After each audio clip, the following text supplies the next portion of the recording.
ফেসবুকে কথা কাটাকাটির জেরে বিজয়নগরে ঘণ্টাব্যাপী সংঘর্ষে অর্ধশতাধিক আহত। ফেসবুকে কথা কাটাকাটির জেরে দুই গোষ্ঠীর আধিপত্য নিয়ে বিজয়নগর উপজেলায় ঘণ্টাব্যাপী মারামারিতে অর্ধশতাধিক আহত হয়েছে। 16 জুলাই শনিবার সকাল 10:30 থেকে 11:30 পর্যন্ত এই মারামারিতে উভয় পক্ষের অর্ধশতাধিক আহত হয়।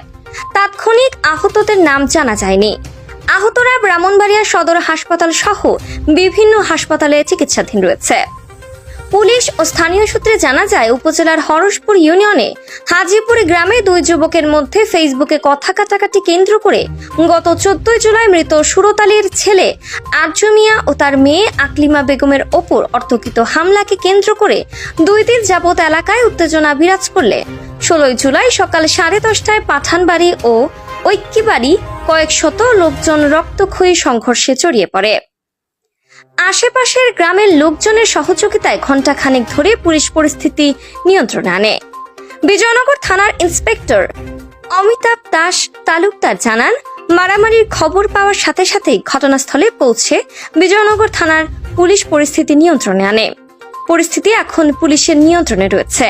পরবর্তী যে কোনো অনাকাঙ্ক্ষিত পরিস্থিতিতে এড়াতে ঘটনাস্থলে অতিরিক্ত পুলিশ রয়েছে।